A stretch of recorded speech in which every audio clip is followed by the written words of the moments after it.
Isaac Newton is without a doubt one of the most influential scientists of all time. His ideas are the basis of modern-day physics as we know it. Newton's three laws of motion describe motion of massive bodies, and how they interact with one another. Newton's first law of motion, involving inertia: an object will not change its motion unless acted on by an unbalanced force. If it is at rest, it will stay at rest. If it is in motion, it will remain at the same velocity. Objects with greater mass have more inertia, and it takes more force to change their motion. In other words, with no outside forces, this object will never move. With no outside forces, this object will never stop moving. Prominent pitchers use the first law of motion to throw fastballs, sliders, and curveballs. At ball release, the trunk, contralateral tilt, and shoulder abduction are greatest for the overhand group and least for the sidearm group. Additionally, the sidearm group demonstrate the lowest peak knee height, most closed foot ankle, greatest pelvis angular velocity, and shoulder external rotation. The overhand group had the greatest elbow flexion at foot contact and greatest trunk forward tilt at ball release. The greater elbow flexion torque and shoulder external rotation exhibited by sidearm pitchers may have increased their risk for labral injuries. Maximum elbow flexion torque occurs near the instant of ball release to rapid decelerate elbow extension. This torque being placed on the shoulder is one of two mechanisms that can lead to superior labrum anterior to posterior slap lesions.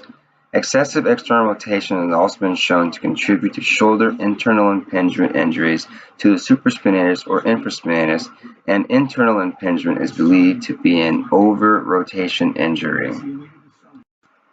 The significantly greater external rotation during arm cocking in the sidearm pitchers compared with overhand pitchers implies sidearm pitchers may also have slighter, higher risk of internal impingement compared with overhand pitchers.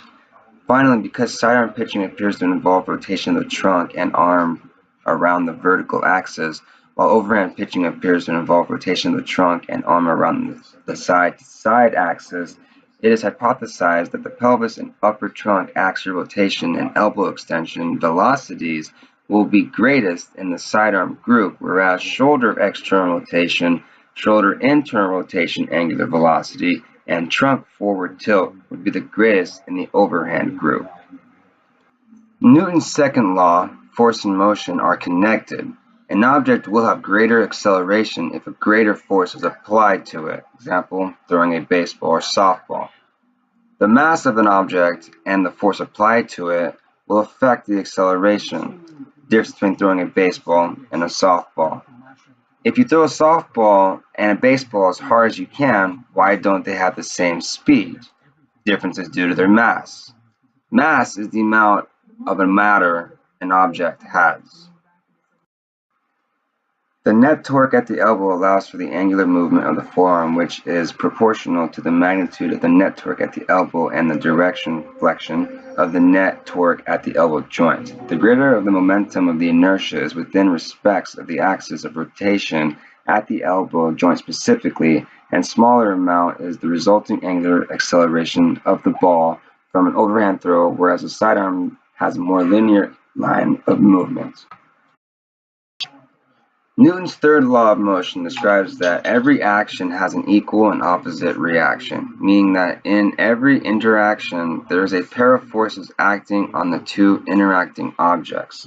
For example, the force of the nail on the hammer, when the force of the hammer is on the nail. Basically, for every action there will be some sort of reaction.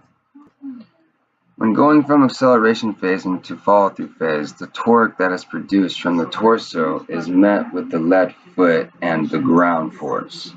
The lead foot is pushing down against the ground, while the ground is pushing back as the net force is being applied during the elbow and torso torque that's being produced by the overhand and sidearm throw. From this reaction ground force, the reaction of this motion of going through the phases of throwing, The ball will then react to the force that what I am producing through torque and our lead foot that is reacting to the ground force being applied downward through the deceleration phase. To give you an example of all these interactions, we'll first start off with the reaction, which is the orange arrow of the quarterback right here about to throw the football. In reaction with the interactions, his lead foot, the yellow arrow, is pushing down, interacting with the ground, where in the red arrow, the ground is equally pushing back against the yellow arrow or his lead foot in reaction to him throwing